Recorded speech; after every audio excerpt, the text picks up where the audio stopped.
It's strange how we rarely notice the precise moment our lives start to fall apart. Instead, we feel the slow erosion, the subtle shifts in tone, the quiet withdrawal that creeps in like a shadow. In my case, it began with a phone that never left her side and whispers of excuses that seemed to fray at the edges. Sophia and I had been married for 12 years. We were the kind of couple that people envied, at least on the surface. Our friends often joked about how we seemed so well-balanced, her radiant personality complementing my quieter, analytical nature. I'd built a comfortable career as a software engineer, and Sophia had thrived as an event planner, a job that seemed perfectly tailored to her charm and organizational prowess. We didn't have kids, but that had always been our choice. We poured our energy into travel, work, and each other, or at least that's what I thought. Looking back, the first real crack in our marriage appeared 6 months earlier. Sophia's event planning business had landed a high-profile client, a luxury hotel chain hosting a series of upscale conferences. She threw herself into the work, her hours growing longer and her stories about her day becoming less detailed. I chalked it up to stress, a temporary phase. After all, success required sacrifices, and Sophia had always been ambitious. But soon, her explanations for late nights began to blur together. She spoke vaguely of last-minute meetings, crisis calls with clients, and team dinners that stretched into the early hours.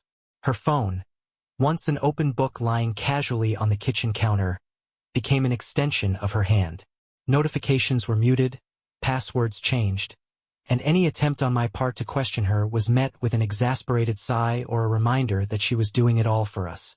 I wanted to believe her. Trust was the bedrock of our relationship, or so I thought. But the whispers of doubt grew louder with each unanswered question, each too bright smile that didn't quite reach her eyes. The turning point came on an unremarkable Thursday evening. Sophia was in the shower, and her phone buzzed on the nightstand. I glanced at the screen out of reflex, expecting to see a work email or a notification from one of her many event planning apps. Instead, the preview revealed a message that made my stomach tighten.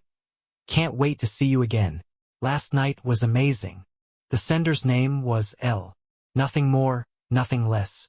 I froze, my mind racing. The rational part of me tried to dismiss it. Maybe it was a client being overly familiar, or a message sent to the wrong person. But deep down, I knew better. The tone was intimate, personal, a far cry from the professional boundaries Sophia always claimed to maintain. I put the phone back where I found it and spent the rest of the evening in a haze. When Sophia emerged from the shower, smiling and chatting about her day, I nodded and responded in kind, all the while feeling like I was speaking to a stranger. Over the next few days, I became consumed by the need to know the truth. Confronting Sophia without evidence felt futile. She was smart, quick-witted, and adept at deflecting uncomfortable questions. I needed to be sure to arm myself with facts before I took any action. I started small, paying closer attention to her schedule and behavior. Her explanations for late nights became more elaborate, her phone always just out of reach when I entered the room. The cracks in her stories were subtle but undeniable. A misplaced detail here, a slip of the tongue there. Unable to shake the growing suspicion, I took a step I never thought I'd take. I hired a private investigator. The decision felt like a betrayal in itself, but the weight of uncertainty was crushing. The investigator, a quiet, no-nonsense man named Harris, assured me he would be discreet. He'd seen it all before, he said, and promised to uncover the truth, whatever it might be. The days that followed were excruciating. I went through the motions of work and life, all the while knowing that someone was out there following my wife, documenting her every move. I hated myself for it, but the alternative, living in the dark, was worse. Harris's report arrived a week later. He handed me a sealed envelope and told me to take my time, to process whatever was inside at my own pace. I waited until I was alone in the house before opening it, my hands trembling as I unfolded the pages.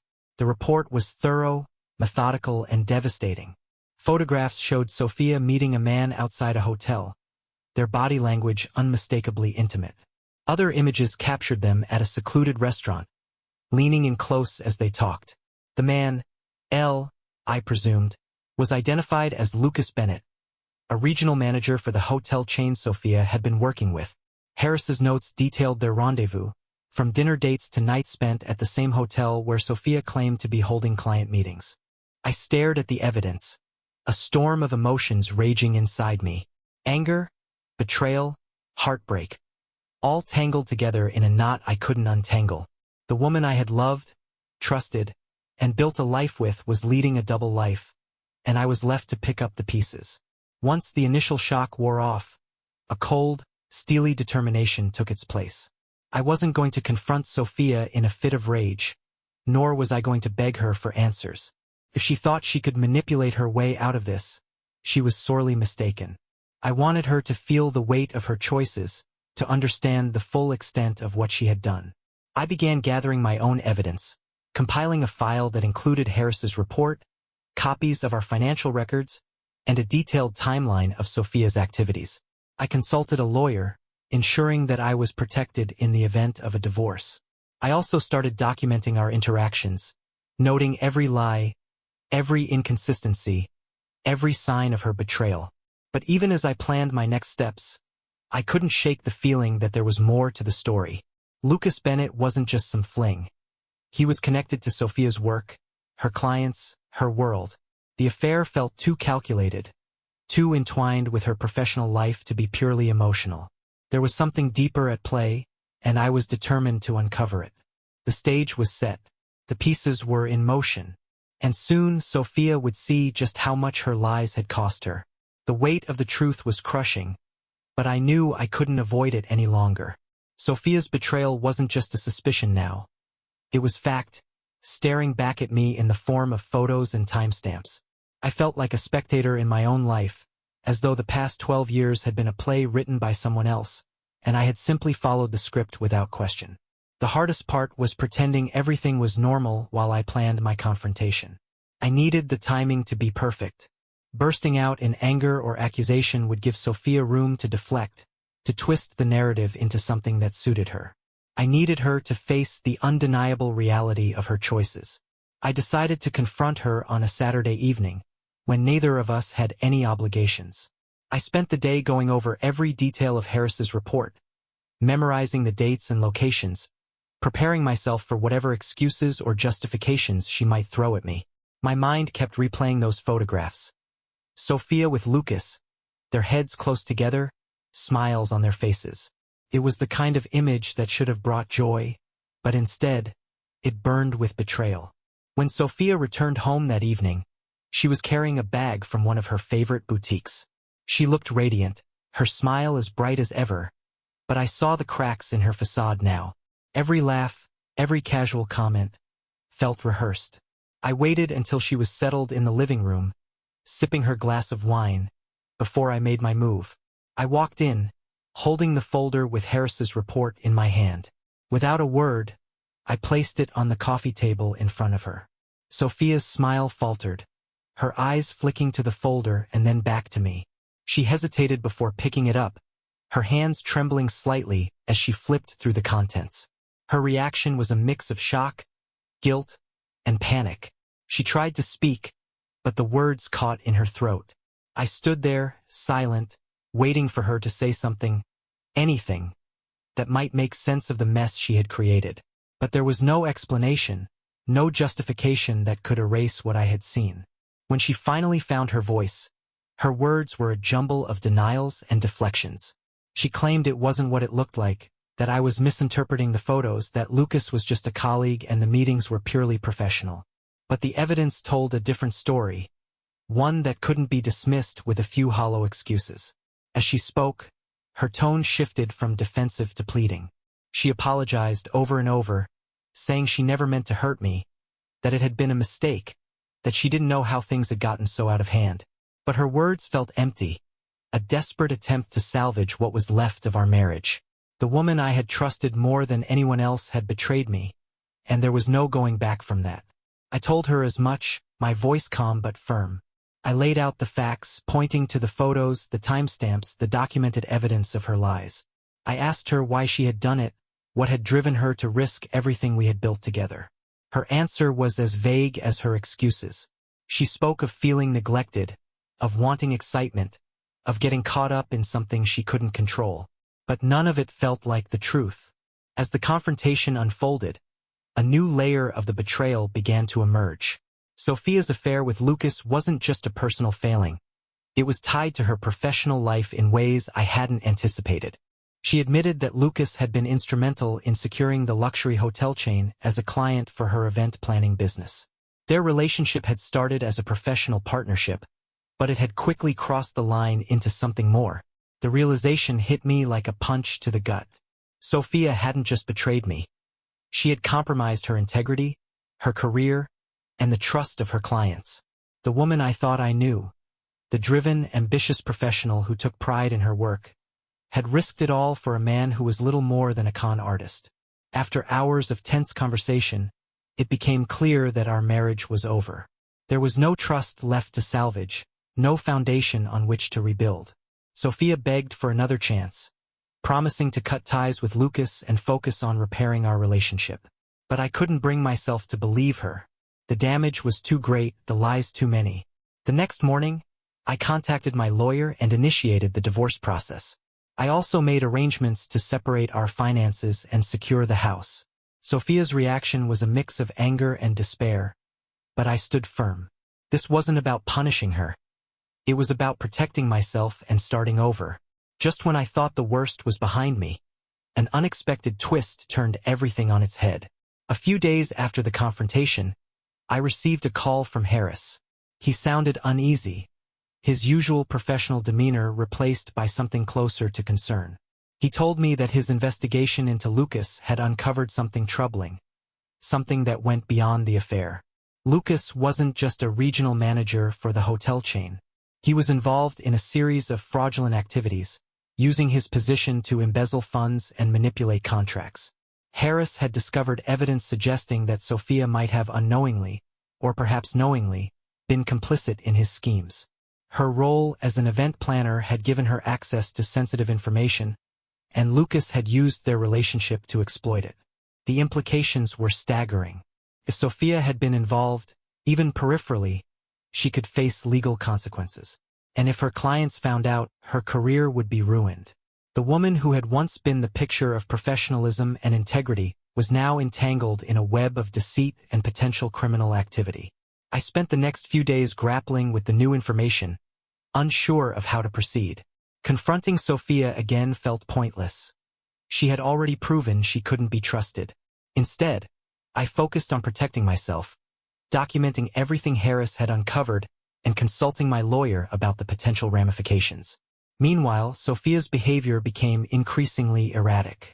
She vacillated between anger and desperation, blaming Lucas for everything and claiming she had been manipulated. But her protests rang hollow.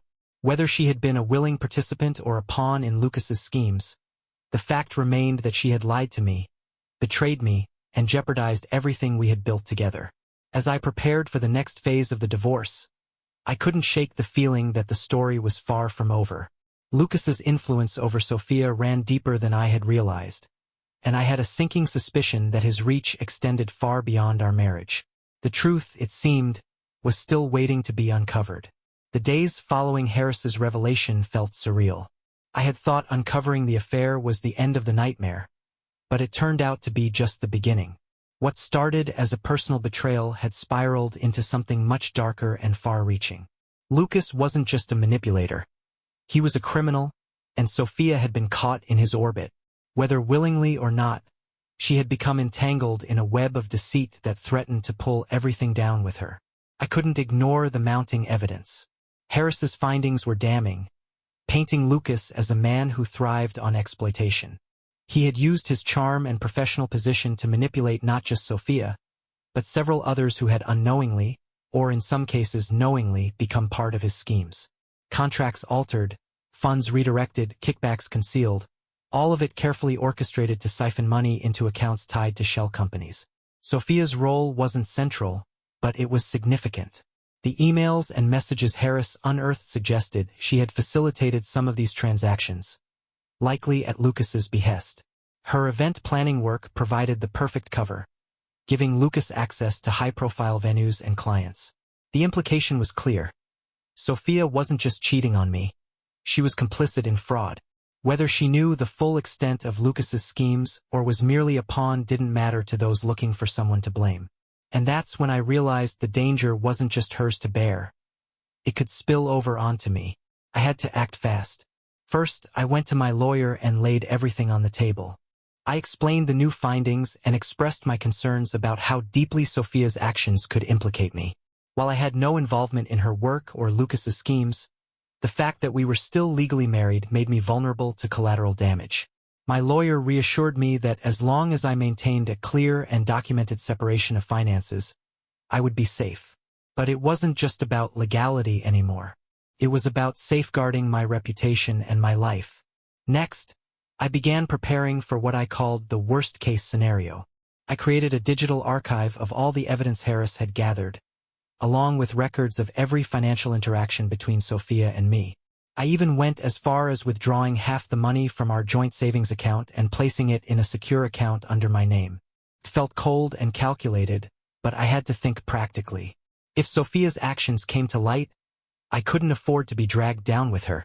Meanwhile, I instructed Harris to continue his investigation, focusing on Lucas's connections and any potential legal action that might already be in motion. The more I understood about his network, the better prepared I would be to defend myself if the fallout reached my doorstep. Sophia, on the other hand, was falling apart. Her once polished exterior had begun to crack, revealing the strain she was under. She started missing work deadlines, and her typically flawless event executions began showing signs of disorganization. Friends and colleagues started whispering about her erratic behavior, and her client list began to dwindle as word of her unreliability spread. Her desperation became more apparent in our interactions.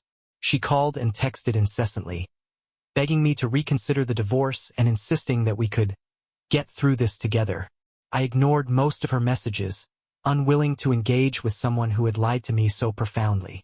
When I did respond, it was curt and to the point, reinforcing the boundaries I had set. She had made her choices, and now she had to face the consequences. One evening, she showed up at the house unannounced. Her eyes were bloodshot, her hair disheveled, and she carried an air of someone on the verge of collapse. She begged me to listen, claiming that Lucas had manipulated her and that she had been too blinded by his charm to see the truth. She painted herself as a victim, someone who had been used and discarded like so many others in Lucas's life. Part of me wanted to believe her, to hold onto the image of the woman I had loved for so many years. But another part of me, the part that had seen the evidence, the lies, the betrayal, couldn't reconcile her words with her actions. I told her she needed to leave, that her presence wasn't welcome anymore. Her expression twisted with anger and heartbreak, and for a moment, I thought she might lash out. But then she turned and walked away, her shoulders slumped, her spirit seemingly broken. Watching her go, I felt a mix of emotions. Sadness, relief, and an odd sense of closure. She was no longer my responsibility. Whatever path she chose from here on out was hers alone. A week later, Harris contacted me with new information that sent shockwaves through everything I thought I knew. Lucas wasn't acting alone. He was part of a larger network, a group of individuals who used legitimate businesses as fronts for laundering money and orchestrating financial fraud. Hotels, event planning agencies, and even small tech firms were all part of the puzzle. And Sophia's role, while small, was pivotal in enabling some of these transactions to go unnoticed. But that wasn't the most shocking part. Harris discovered that one of Lucas's key collaborators was someone I knew, James, a colleague from my own company. James and I weren't close, but we had worked on several projects together over the years. He was charming, confident, and well-liked by everyone in the office. The idea that he could be involved in something so underhanded was almost impossible to believe. Harris provided documentation that linked James to several of the shell companies Lucas had used. Emails, financial records, and even surveillance footage showed the two men meeting on multiple occasions. It was clear that James wasn't just a passive participant. He was actively involved in orchestrating the schemes. I was faced with a difficult choice. The evidence against James was damning, but reporting him would almost certainly create a ripple effect that could jeopardize my own position at work. While I had no involvement in his actions, the association alone could raise questions I wasn't prepared to answer. At the same time, staying silent felt like complicity. If I wanted to distance myself from Sophia and Lucas's mess, I couldn't afford to let James's actions go unchecked. After much deliberation, I decided to take the evidence to my company's legal department. I framed it as an anonymous tip, providing enough detail to spark an internal investigation without revealing my own identity.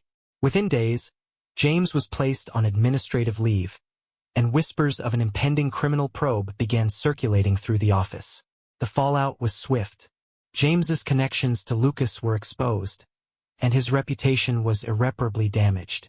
The company acted quickly to distance itself from him, issuing statements about their commitment to transparency and ethical practices. Watching it all unfold, I felt a sense of vindication. The pieces of the puzzle were finally coming together, and the people responsible for the chaos in my life were facing the consequences of their actions. For the first time in months, I felt a semblance of peace.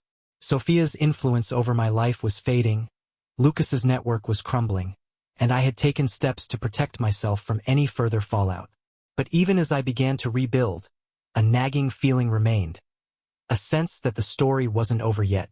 Harris had hinted at more connections, more layers to Lucas's schemes that had yet to be uncovered. And while I wanted to believe that I was finally free, part of me knew better. Life has a way of surprising you when you least expect it. And as much as I wanted to move on, I couldn't shake the feeling that another twist was waiting just around the corner. The revelations about James and his connection to Lucas added another layer of complexity to an already tangled mess.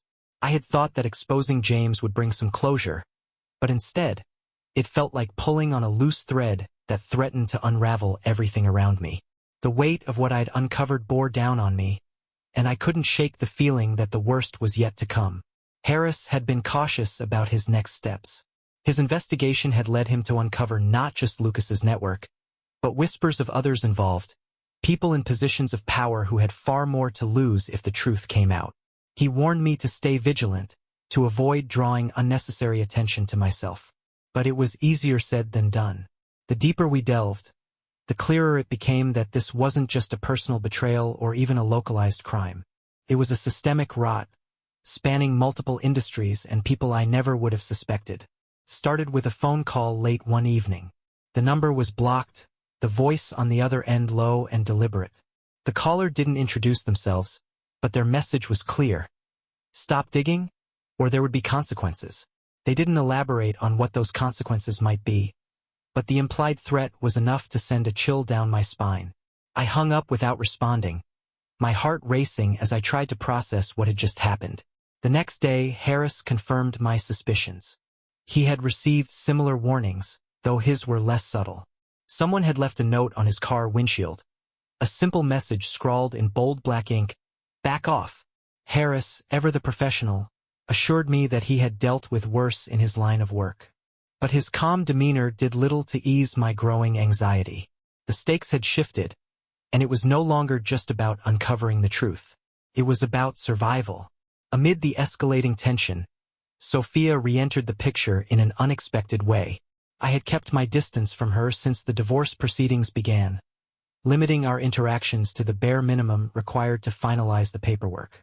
But one evening, she showed up at my door, her expression a mix of fear and desperation. She looked like she hadn't slept in days, her once pristine appearance now disheveled and worn. She told me she needed to talk, that she had information I needed to hear. Against my better judgment, I let her in, my guard up as I prepared for whatever half-truths she might offer. But what she said took me by surprise. Lucas, she claimed, had been using her as a scapegoat. She admitted to being complicit in some of his schemes, but she insisted that she hadn't known the full extent of what he was doing until it was too late. Sophia's story was a convoluted mix of regret, self-preservation, and an attempt to shift blame. She painted herself as someone who had been manipulated, coerced into actions she now deeply regretted. She also revealed that Lucas had grown increasingly paranoid in recent months, suspecting that someone within his network was leaking information. According to her, he had become erratic, lashing out at anyone he perceived as a threat, including her. Her plea for help was clear. She wanted protection, a way out of the mess she had helped create. But I couldn't ignore the possibility that this was yet another manipulation, another attempt to save herself at my expense. I told her I would think about it, but I made no promises. Trusting Sophia again felt impossible, no matter how genuine her fear seemed. A week after Sophia's visit, Harris called me with news that sent a fresh wave of unease through me. Lucas had disappeared. According to Harris's sources, he had gone off the grid, leaving behind a trail of unanswered questions and growing suspicion. Some speculated that he had fled to avoid arrest, while others believed he had been silenced by his own associates. Either way, his absence left a power vacuum that only added to the chaos. The fallout was immediate. Several of Lucas's collaborators began scrambling to cover their tracks, and whispers of betrayals and double-crosses spread like wildfire. Harris warned me that things were about to get even more volatile. Without Lucas at the helm, his network was fracturing, and the people involved were turning on each other in a desperate bid for self-preservation.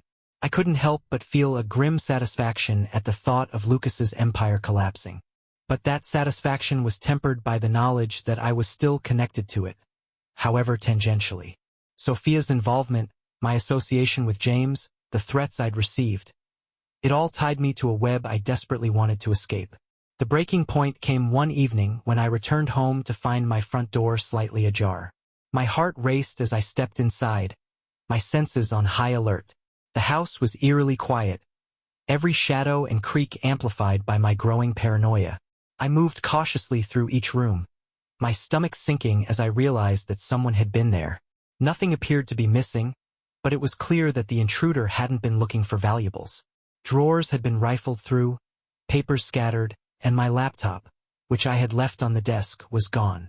It was a calculated move, meant to send a message. Whoever had done this wasn't after material gain. They were after control. I called Harris immediately, his calm voice a lifeline as I recounted what had happened. He urged me to stay somewhere else for the night and promised to send someone to secure the house. As I packed a bag, my mind raced with questions. Who had done this? What were they looking for? And how far were they willing to go to keep their secrets hidden? As I sat in a hotel room that night, staring at the city lights outside the window, I knew I had to make a choice. I could continue down this path, pushing for the truth no matter the cost, or I could walk away, cut my losses, and try to rebuild my life far from the shadows of Lucas and his network. But walking away wasn't as simple as it sounded. The evidence I had gathered, the people who knew I was involved, all of it tied me to a story that wasn't finished yet. And deep down, I knew I couldn't live with myself if I turned a blind eye. The truth mattered not just for me, but for the people who had been hurt by Lucas and his schemes. The decision wasn't easy, but it was clear. I would see this through no matter the risks. I contacted Harris and told him to continue his investigation, to follow every lead and uncover every hidden connection. If Lucas's network wanted to intimidate me into silence, they had underestimated my resolve. With Harris's help, I began preparing for what felt like the final battle. We compiled every piece of evidence we had, creating a comprehensive file that could be turned over to law enforcement if necessary. I also reached out to a trusted journalist, someone who had built a reputation for exposing corruption and holding powerful people accountable. If the legal system failed, I wanted a backup plan. Sophia reached out to me again, this time offering to cooperate fully in exchange for immunity.